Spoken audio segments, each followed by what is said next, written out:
ജപ്പാനിൽ യഥാർത്ഥത്തിൽ നടന്ന ഒരു കാര്യമാണിത്.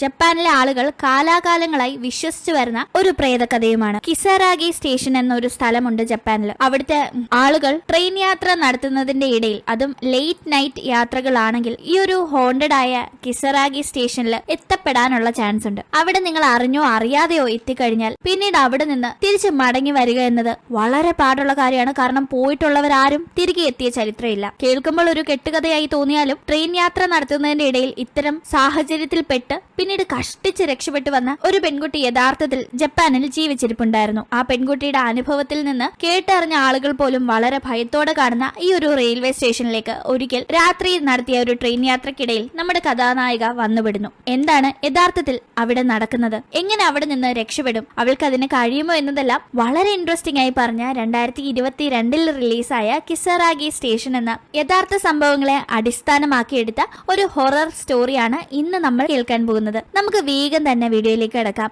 അതിനു മുന്നേ ഇതുപോലത്തെ വീഡിയോസ് കാണാൻ നിങ്ങൾക്ക് ഇഷ്ടമാണെങ്കിൽ മറക്കാതെ ഇപ്പോൾ തന്നെ നമ്മുടെ ചാനൽ ഒന്ന് സബ്സ്ക്രൈബ് ചെയ്യാം. കഥ തുടങ്ങുന്നത് വിജനമായ ഒരു സ്ഥലത്തൂടെ വളരെ അവശയായ നിലയിൽ വസ്ത്രങ്ങളൊക്കെ കീറി ശരീരത്തങ്ങിങ് ചോരപ്പാടുകളുമായി ഒരു പെൺകുട്ടി നടന്നു പോകുന്നത് കാണിച്ചുകൊണ്ടാണ്. അതിനുശേഷം നമ്മൾ കാണുന്നത് ചില പഴയ പത്രവാർത്തകളാണ്. അതിൽ 2004 ഒരു പെൺകുട്ടിയെ കാണാതായതായി പറയുന്നു. ഇതേ പെൺകുട്ടിയെ 2011 കണ്ടുകിട്ടുകയും ചെയ്തിട്ടുണ്ട്. പക്ഷേ രസകരമായ സംഭവം എന്താണെന്ന് വെച്ചാൽ ആ പെൺകുട്ടിയെ കാണാതായ സമയത്ത് അവൾക്ക് എത്ര വയസ്സുണ്ടായിരുന്നോ അതേ വയസ്സ് തന്നെയാണ് ഒരു 7 വർഷങ്ങൾക്ക് ഇപ്പുറം അവളെ കണ്ടുകിട്ടിയപ്പോഴും അവൾക്കുണ്ടായിരുന്നത്. പൊതുവെ മനുഷ്യർക്ക് ഓരോ വർഷവും കഴിയുന്നതിനനുസരിച്ച് ശരീരത്തിൽ പ്രായം കൂടുന്നതിൻ്റെതായ പല മാറ്റങ്ങളും വരും. പക്ഷേ ഈ പെൺകുട്ടിക്ക് യാതൊരു മാറ്റവും ഉണ്ടായിരുന്നില്ല. അവളെ കാണാതായ അവസ്ഥയിൽ തന്നെയാണ് വർഷങ്ങൾ ശേഷം അവളെ കണ്ടുകിട്ടിയത്. ഇത് വലിയ ചർച്ചാ വിഷയമായി. ചിലരിത് അങ്ങനെയൊന്നുമില്ല, അതൊക്കെ ഒരു തോന്നലുകളാണ്, ആ പെൺകുട്ടിക്ക് പ്രായമായതിന്റെ മാറ്റങ്ങളുണ്ട്, അത് മറ്റുള്ളവർക്ക് പെട്ടെന്ന് മനസ്സിലാവാത്തതാണ് എന്നെല്ലാം പറയുന്നു. പക്ഷെ ചിലർ അവളെ കാണാതായ ആ ഒരു സ്ഥലത്തിന്റെ നിഗൂഢതയുമായി ഈ ഒരു ഇൻസിഡന്റിനെ ബന്ധപ്പെടുത്തി സംസാരിക്കുന്നു. എന്തായാലും ഈ പഴയ പത്രവാർത്തകളെല്ലാം ഇപ്പോൾ ഒരു പെൺകുട്ടി ട്രെയിനിൽ സഞ്ചരിച്ചുകൊണ്ട് വായിക്കുകയാണ്. ഈ പെൺകുട്ടിയാണ് നമ്മുടെ കഥാനായികയായ ഹരുണ.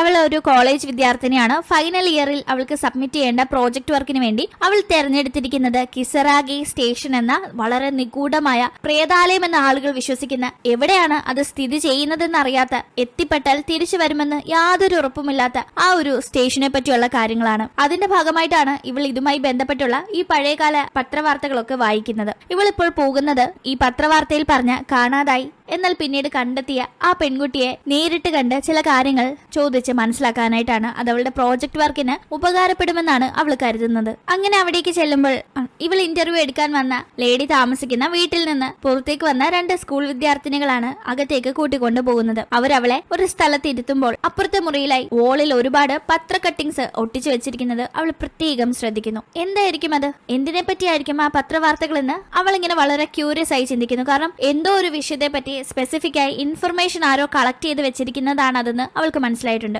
അവൾ അത് ആലോചിച്ചിരിക്കുമ്പോഴാണ് ഇവൾ ഇവിടേക്ക് ഇന്റർവ്യൂ എടുക്കാനായി എത്തിയ ആ ലേഡി എത്തുന്നത്. അവരുടെ പേര് സുമി എന്നാണ്. സുമി അങ്ങനെ ഹരുണയ്ക്ക് ഒരു കോഫി ഒക്കെ കൊടുത്ത് അവളുമായി സംസാരിക്കാൻ തുടങ്ങുന്നു.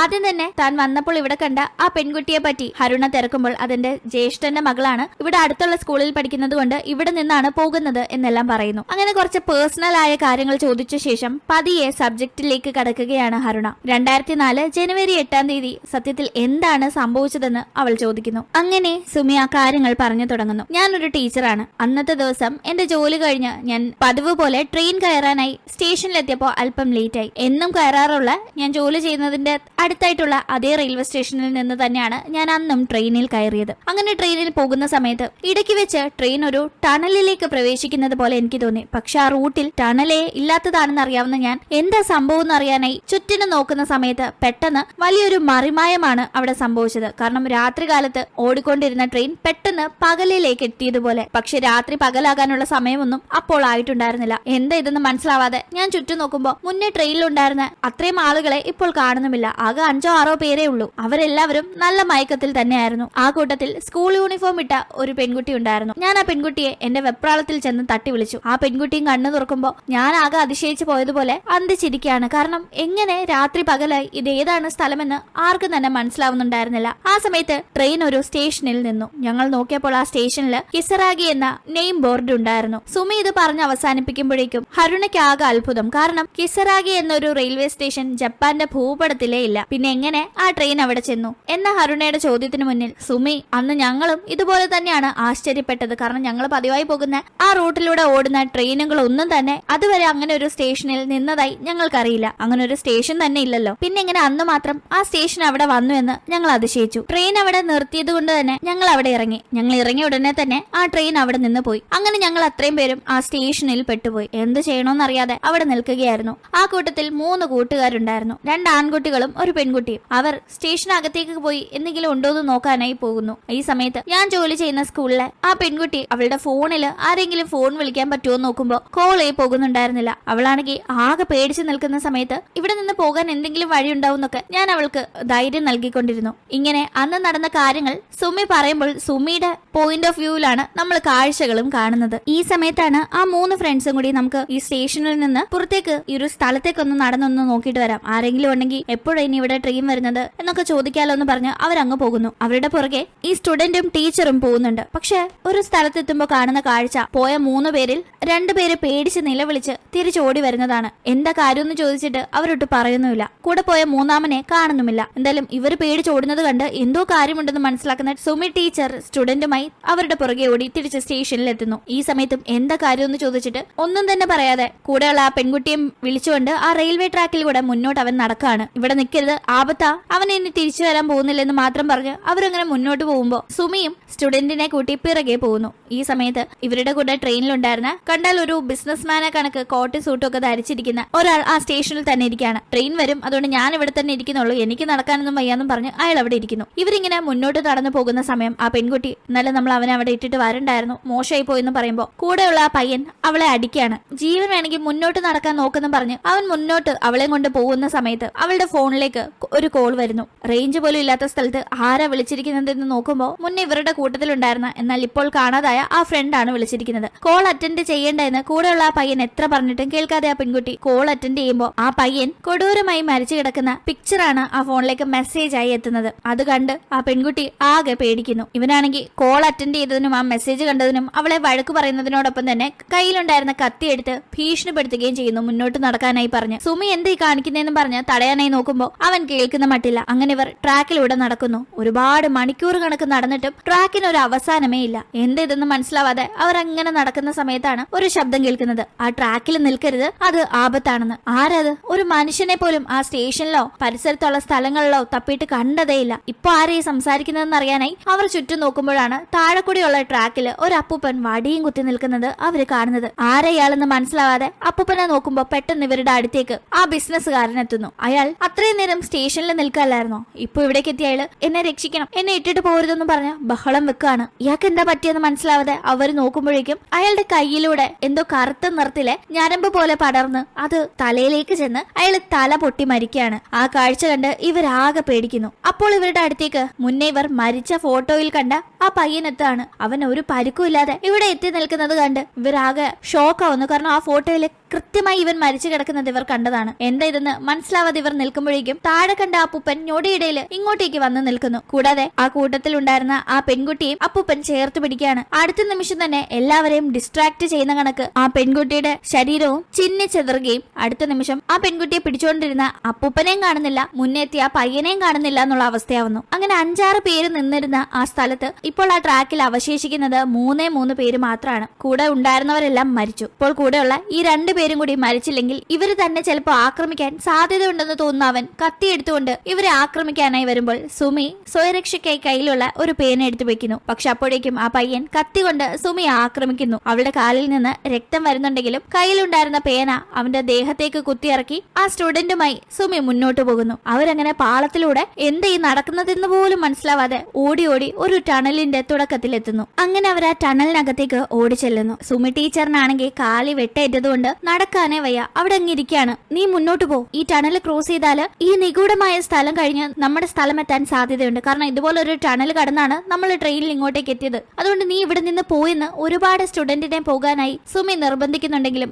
സ്റ്റുഡന്റ് പോകുന്നില്ല. നീ ഒന്ന് പോ, നീയെങ്കിലും രക്ഷപ്പെട്, അല്ലെങ്കിൽ നീ സഹായത്തിനെങ്കിലും ആരെങ്കിലും വിളിച്ചോണ്ട് വരാനായിട്ടാണെങ്കിലും ഇവിടെ നിന്ന് പോവണ്ടേ, നീ അങ്ങനെ പോകുന്നില്ല. ഒരുപാട് സുമി നിർബന്ധിക്കുമ്പോ ആ സ്റ്റുഡന്റ് എഴുന്നേറ്റ് മുന്നോട്ട് പോകുന്നു. പക്ഷെ അടുത്ത നിമിഷം തന്നെ ആ പയ്യൻ കത്തിയുമായി വീണ്ടും സുമിയുടെ അടുത്തെത്തുന്നു. സുമി അവൻ ആക്രമിക്കാനായി ശ്രമിക്കുന്ന സമയം മുന്നോട്ട് പോയ ആ സ്റ്റുഡന്റ് തിരിച്ചെത്താണ്. അവൾ അവിടെ ആ പയ്യനുമായി സുമിയെ രക്ഷിക്കാനായി ഫൈറ്റ് ചെയ്യുന്നു. ഇവനാണെങ്കിൽ ബാധ കയറി കണക്ക് വല്ലാണ്ട് ആക്രോശിക്കുന്നുണ്ട്. ആ ശബ്ദത്തിൽ അവിടുത്തെ ലൈറ്റുകളൊക്കെ ചിന്നിച്ചതറി ആകെ ഇരുട്ടാവുന്നു. സുമി ഉടനെ കയ്യിലുണ്ടായിരുന്ന മൊബൈലിന്റെ ടോർച്ച് ഓണാക്കുമ്പോ ആ വിദ്യാർത്ഥിനിയുടെ അടുത്ത് ആ പയ്യനെ കാണുന്നില്ല. ഇവൻ എവിടെ പോയിന്ന് അങ്ങിങ്ങ് ടോർച്ച് അടിക്കുമ്പോഴാണ് അവന്റെ തലയിൽ നിന്ന് ചെടികൾക്ക് വേര് വരുന്നത് പോലെ എന്തൊക്കെയോ വെളിയിൽ വന്ന് അവനെ ആ ടണലിന്റെ റൂഫിലേക്ക് വലിച്ചെടുത്തുകൊണ്ടിരിക്കുന്ന ഒരുമാതിരി വല്ലാത്ത കാഴ്ച ഇവർ കാണുന്നത്. രണ്ടുപേരും വല്ലാതെ പേടിക്കുന്നു. അങ്ങനെ അവർ ഉള്ള ജീവനം കൊണ്ട് ആ ടണലിൽ നിന്ന് മുന്നോട്ടോടി ടണലിന്റെ അറ്റത്തെത്തുന്നു. നമ്മൾ രക്ഷപ്പെട്ടോ, നമ്മൾ എങ്ങനെയോ എത്തിപ്പെട്ട ആ ഒരു നിഗൂഢമായ സ്ഥലത്ത് നിന്ന് നമ്മൾ രക്ഷപ്പെട്ടു എന്ന് അവർ പരസ്പരം മനസ്സിലാവാതെ നിൽക്കുമ്പോഴാണ് അവിടേക്ക് ഒരു വണ്ടി വരുന്നത്. ആ വണ്ടിയിൽ നിന്ന് ഇറങ്ങി വന്നയാള്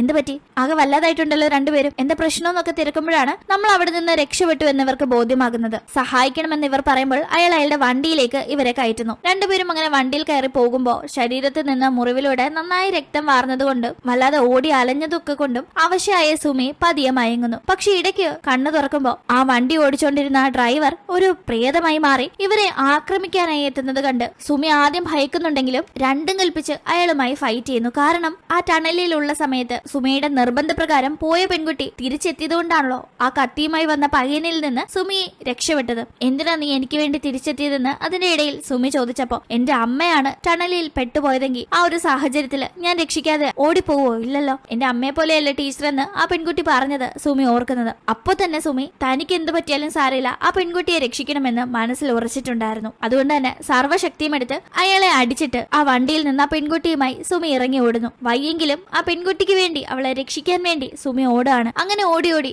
വിജനമായ സ്ഥലത്തൂടെ അവർ കുറച്ച് വീടുകളുള്ള ഒരു സ്ഥലത്തെത്തുന്നു. ഇവിടെയെങ്കിലും ആരെങ്കിലും കാണുമെന്ന് കരുതി ആ സ്കൂൾ വിദ്യാർത്ഥിനി സഹായത്തിനായി അങ്ങിങ്ങ് നോക്കുന്നുണ്ടെങ്കിലും ആരെയും തന്നെ അവിടെ കാണുന്നില്ല. വിജനമായ സ്ഥലമായിരുന്നു അതും. ഇനി എന്തു ചെയ്യുമെന്ന് പ്രതീക്ഷ നഷ്ടപ്പെട്ട് ഇവരവിടെ നിൽക്കുന്ന സമയത്താണ് അവിടെ ഒരു വാതിൽ പോലെ കാണുന്നത്. അത് ഈ പെട്ടുപോയിരിക്കുന്ന പ്രേത ലോകത്ത് നിന്ന് തങ്ങളുടെ റിയൽ വേൾഡിലേക്ക് കടക്കാനുള്ള പോർട്ടൽ ആണെന്ന് മനസ്സിലാക്കുന്ന സുമി സ്റ്റുഡന്റുമായി അങ്ങോട്ട് പോകാനായി ഒരുങ്ങുമ്പോൾ മുന്നേ ഇവർ വണ്ടിയിൽ വെച്ച് കണ്ട ആ പ്രേതം എത്തുന്നു. അതിവരെ ആക്രമിക്കാൻ നോക്കുന്നു. സുമിയെ രക്ഷിക്കാനായി സ്റ്റുഡന്റ് ആ പ്രേതവുമായി ഏറ്റുമുട്ടുമ്പോഴാണ് തറയിൽ കിടക്കുന്ന ഒരു വടി സുമി കാണുന്നത്. സുമി അത് കയ്യിലേക്ക് എടുക്കുമ്പോൾ ചുറ്റിനും മുന്നേ പലപ്പോഴായി വന്നുപോയ പ്രേതങ്ങളെല്ലാം കൂടി നിൽപ്പുണ്ട്. ഈ ഒരു ലോകത്ത് വെച്ച് എന്തെങ്കിലും സംഭവിച്ച് മരിച്ചാൽ ഈ ലോകത്ത് തന്നെ പ്രേതമായി തുടരും. പുറം ലോകത്തേക്ക് ആത്മാവിന് പോലും എസ്കേപ്പ് ഇല്ല എന്ന് മനസ്സിലാക്കുന്ന സുമി താൻ ഇവിടെ പെട്ടുപോയാലും ഈ സ്റ്റുഡന്റിനെ എങ്ങനെയും രക്ഷിക്കാന്ന് കരുതി ആ പ്രേതവുമായി ഏറ്റുമുട്ടുന്നു. ആ വിദ്യാർത്ഥിനിയോട് നീ ആ വഴി പുറത്തേക്ക് പോയി രക്ഷപ്പെടുന്ന സുമി ഒരുപാട് നിർബന്ധിക്കുമ്പോൾ അവൾ അങ്ങോട്ടേക്ക് ഓടി ചെല്ലുന്നു.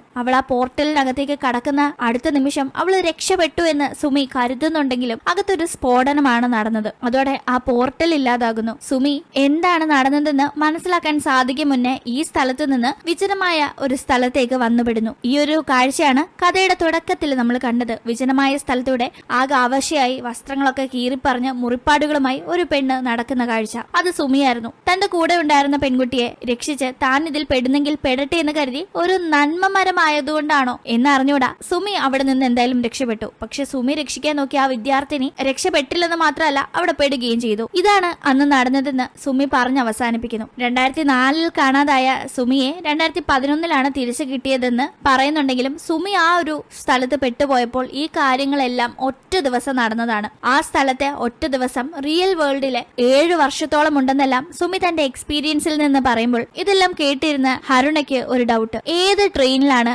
അന്നത്തെ ദിവസം സുമി കയറിയത്? ആ ട്രെയിനാണല്ലോ സുമിയെ ആ ഒരു വിജനമായ നിഗൂഢമായ സ്ഥലത്തെത്തിച്ചത്. ആ ട്രെയിനിനെ പറ്റിയുള്ള ഡീറ്റെയിൽസ് ഹരുണ ചോദിക്കുമ്പോൾ സുമി ആകെ അത്ഭുതപ്പെടുന്നു. കാരണം ഈ ഒരു ഇൻസിഡന്റിന് ശേഷം സുമിയെ പലരും ഇന്റർവ്യൂ ചെയ്തിട്ടുണ്ടെങ്കിലും ആരും തന്നെ ഡീപ്പായി കാര്യങ്ങൾ ചെകഞ്ഞ് ചോദിച്ചിട്ടില്ല. അവർക്കൊക്കെ സുമിയുടെ എക്സ്പീരിയൻസ് അറിഞ്ഞ് അതിനെപ്പറ്റി അവർ കഥ ഉണ്ടാക്കി എഴുതി അങ്ങ് പോകുന്നു എന്നേ ഉള്ളൂ. ഹരുണ മാത്രം വളരെ ആഴത്തിൽ ഇങ്ങനെ ചോദ്യം ചോദിക്കുമ്പോൾ അതിന് ഉത്തരം പറയാതിരിക്കാൻ കഴിയില്ലല്ലോ. അതിന്റെ ഉത്തരം വർഷങ്ങൾ കഴിഞ്ഞതുകൊണ്ട് തന്നെ സുമിക്ക് ഓർമ്മയില്ലെങ്കിലും അന്നത്തെ കാലത്ത് സുമി ഉപയോഗിച്ചുകൊണ്ടിരുന്ന ഫോൺ സുമി തപ്പിയെടുക്കുന്നു. ഫോണിൽ ചാർജ് ഇല്ലാത്തത് കൊണ്ട് അത് കുത്തിയിട്ട് ചാർജ് കയറ്റി അതിലെ മെസ്സേജസ് പരിശോധിക്കുകയാണ് സുമി. കാരണം അന്ന് ലേറ്റ് ആയി ജോലി കഴിഞ്ഞിറങ്ങി ഇന്ന ട്രെയിനിലാണ് ഞാൻ വരുന്നതെന്ന ഡീറ്റെയിൽ സുമി മെസ്സേജ് ആയി ചേട്ടൻ അയച്ചിട്ടുണ്ടായിരുന്നു. പക്ഷെ ആ കയറിയ ട്രെയിനിൽ ഇരുന്ന് സുമി ഉറങ്ങിപ്പോയതുകൊണ്ട് തന്നെ മറ്റൊരു സ്റ്റേഷനിലെ ട്രെയിൻ ഇറങ്ങി അവിടെ നിന്ന് മറ്റൊരു ട്രെയിനിൽ കയറി. അപ്പോഴും ആ ട്രെയിനിൽ ഇരുന്നുറങ്ങി. അങ്ങനെ 3-4 ട്രെയിനുകൾ കയറി ഇറങ്ങിയാണ് ഒടുക്കം കയറിയ ട്രെയിൻ സുമിയെ ആ ഒരു പ്രേത സ്റ്റേഷനിൽ കൊണ്ടിറക്കിയത്. സുമി ഈ ഡീറ്റെയിൽസ് ഒക്കെ ഹരുണയോട് പറയുന്നു. ഇത് കേൾക്കുമ്പോൾ ഹരുണ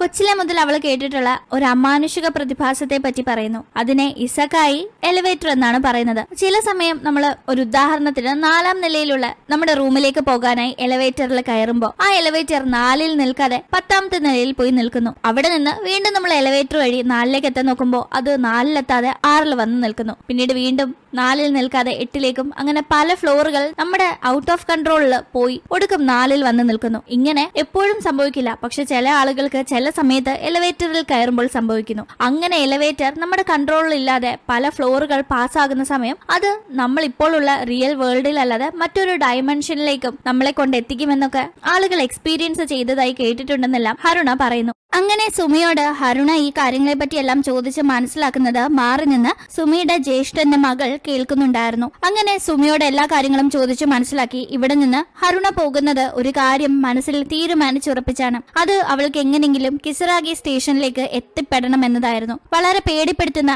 മനുഷ്യലോകത്ത് സ്ഥിതി ചെയ്യുന്നതല്ല പ്രേതാലയം എന്ന് വിശ്വസിക്കപ്പെടുന്ന ആ ഒരു സ്റ്റേഷനിലേക്ക് പോകാനായി ഇവൾ ആഗ്രഹിക്കുന്നു. അതിനായി അവൾ നേരെ പോകുന്നത് ഒരു റെയിൽവേ സ്റ്റേഷനിലേക്കാണ്. അങ്ങനെ ക്യൂരിയോസിറ്റി കൂടി ഹരുണ സുമി പല ട്രെയിനുകൾ മാറി കയറിയാണല്ലോ അറിയാതെ ആ ഒരു കിസറാഗി സ്റ്റേഷനിലേക്ക് എത്തിയത്. അതേ ട്രെയിൻസിന്റെ പാറ്റേൺ പിന്തുടരുന്നു. അന്ന് സുമി കയറിയ അതേ സമയത്ത് അതേ സ്റ്റേഷനിൽ നിന്ന് അതേ സമയത്ത് വരുന്ന അതേ ട്രെയിൻ കയറി. പിന്നീട് അത് മിസ്സായി വേറെ ട്രെയിനിൽ കയറി, അതും മിസ്സായി. അങ്ങനെ അങ്ങനെ അതേ പാറ്റേൺ പിന്തുടർന്ന് ഇപ്പൊ കൊണ്ടിരിക്കുകയാണ്. അങ്ങനെ ലാസ്റ്റ് ആയി ഒരു ട്രെയിനിൽ കയറുന്നു. ഹരുണ ഫോൺ തന്നെ നോക്കാണ്. കറക്റ്റ് ആയിട്ട് സുമി പറഞ്ഞ സമയമാവുന്നു. ഇപ്പോഴാണല്ലോ കിസറാഗി സ്റ്റേഷനിലേക്ക് പോകാനായിട്ടുള്ള ആ ഒരു മാറ്റം ഈ ട്രെയിനിൽ സംഭവിക്കേണ്ടതെന്ന് ഹരുണ ആലോചിച്ച് തീരുമ്പോഴേക്കും ആ മാറ്റം അവിടെ സംഭവിക്കുന്നു. ട്രെയിൻ ഒരു ടണലിലേക്ക് പ്രവേശിക്കുന്നു. പിന്നീട് രാത്രി പകലായി മാറുന്നു. ഒപ്പം തന്നെ ട്രെയിനിലുണ്ടായിരുന്ന ആളുകളും മാറാണ്. ഇപ്പോൾ ഹരുണ നോക്കുമ്പോൾ ഹരുണയ്ക്ക് പുറമെ ഒരു 5 പേരേ ഉള്ളൂ. ആ 5 പേരും സുമി പറഞ്ഞ ആ ഒരു എക്സ്പീരിയൻസിൽ ഉണ്ടായിരുന്ന അതേ ആളുകൾ തന്നെയാണ്. ഒരു വിദ്യാർത്ഥിനി, 3 കൂട്ടുകാര്, ഒരു ബിസിനസ്മാൻ. അങ്ങനെ ട്രെയിൻ കിസറാഗി സ്റ്റേഷനിൽ നിർത്തുമ്പോൾ ഇവരെല്ലാം അതിൽ നിന്നിറങ്ങുന്നു.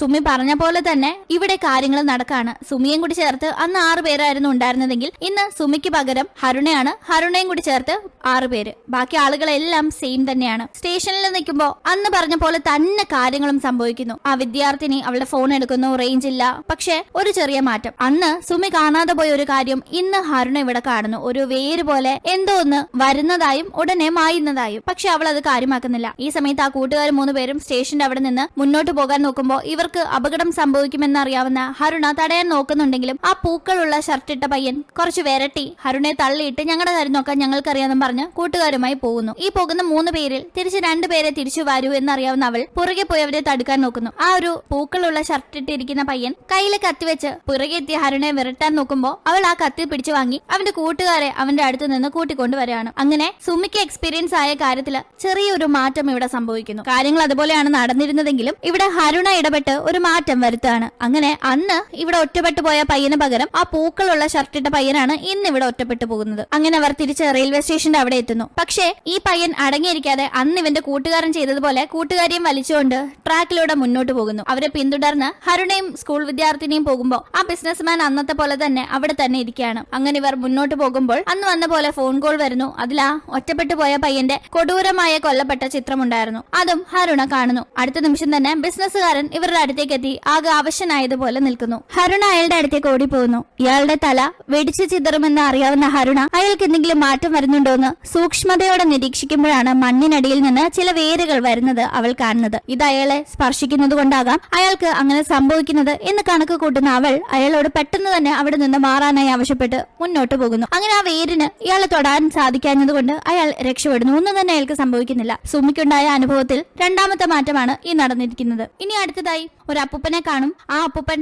ആ പെൺകുട്ടിയെ തൊട്ട് അവളെ ഇല്ലാതാക്കുമെന്ന് മനസ്സിലാക്കുന്ന ഹരുണ ഒരു അപ്പൂപ്പൻ ഇപ്പൊ ഇങ്ങോട്ട് വരും. ആ അപ്പൂപ്പന്റെ അടുത്ത് നിന്ന് നമ്മൾ ഓടി രക്ഷപ്പെടണമെന്ന് കൂടെയുള്ളവരോട് പറയാണ്. അങ്ങനെ ഇവർ ആ അപ്പൂപ്പന്റെ അടുത്ത് നിന്ന് ഓടുന്നു. ആ സമയത്ത് ഇവർ ഒറ്റപ്പെട്ട് ഒറ്റപ്പെടുത്തിയിട്ട് വന്ന ആ പയ്യൻ എത്താണ്. സുമിയുടെ കഥയിലും ഇതുപോലെ ഒറ്റപ്പെടുത്തിയ പയ്യൻ തിരിച്ചു വരുന്നുണ്ടായിരുന്നു. ഉപദ്രവിക്കും എന്നതുകൊണ്ട് തന്നെ ഹരുണ തന്ത്രപരമായി അവനെ ഇവര് ചേസ് ചെയ്ത് വരുന്ന അപ്പൂപ്പന്റെ അടുത്തേക്ക് തള്ളിയിടുന്നു. അങ്ങനെ ആ അപ്പൂപ്പൻ അവനുമായി അവിടെ നിന്ന് അപ്രത്യക്ഷമായി പോകുന്നു. ഇപ്പോൾ ഇവർ 5 പേരെ ബാക്കിയുള്ളൂ. അവരങ്ങനെ മുന്നോട്ട് പോയി ആ ടണലിനകത്തേക്ക് പ്രവേശിക്കുന്നു. ആ ടണൽ ക്രോസ് ചെയ്ത് പുറത്തെത്തുമ്പോൾ നമ്മൾ പെട്ടുപോയ സ്ഥലത്ത് നിന്ന് രക്ഷപ്പെട്ടെന്ന് അവർ സന്തോഷിക്കുന്നുണ്ട്. പക്ഷേ കഥ ഇനിയും ബാക്കിയുണ്ടെന്ന് അറിയാവുന്ന ഹരുണ അവരോടൊന്നും തന്നെ സംസാരിക്കുന്നില്ല. അവിടേക്ക് സുമിയുടെ കഥയിൽ വന്നതുപോലെ തന്നെ ഒരു വണ്ടി വരുന്നു. ആ വണ്ടി ഓടിക്കുന്നത് ഒരു പ്രേതമാണെന്ന് അറിയാവുന്നവൾ കയ്യിൽ ഒരു കല്ല് സേഫ്റ്റിക്ക് എടുത്തു വെക്കുന്നു. ആ ഡ്രൈവർ ആകട്ടെ എനിക്ക് ഇത്രയും പേരെ ഒന്നിച്ച് കയറ്റിക്കൊണ്ട് പോകാൻ കഴിയില്ലെന്ന് 1-2 പേരെ മാത്രമായിട്ട് കാറിൽ കയറ്റിക്കൊണ്ട് ഉപദ്രവിക്കാനായി ഇയാൾ ഒരു അടവെടുക്കുമ്പോൾ അത് മനസ്സിലാക്കുന്ന ഹരുണ നമ്മുടെ കൂട്ടത്തിൽ ആർക്കൊക്കെ കാർ ഓടിക്കാൻ അറിയാമെന്ന് ചോദിക്കുന്നു. ആ ബിസിനസ് മാൻ തനിക്കറിയാമെന്ന് പറയുമ്പോൾ അവൾ കയ്യിലുണ്ടായിരുന്ന കല്ലെടുത്ത് പിന്നെ ഈ ഡ്രൈവറിന്റെ ആവശ്യമില്ലല്ലോ എന്ന് പറഞ്ഞ് ഡ്രൈവറിനെ അടിച്ചിരുന്നു. ഇത് കണ്ട് എല്ലാവരും എന്തീ കാണിച്ചതെന്ന് പറഞ്ഞ് ഞെട്ടി നിൽക്കുമ്പോൾ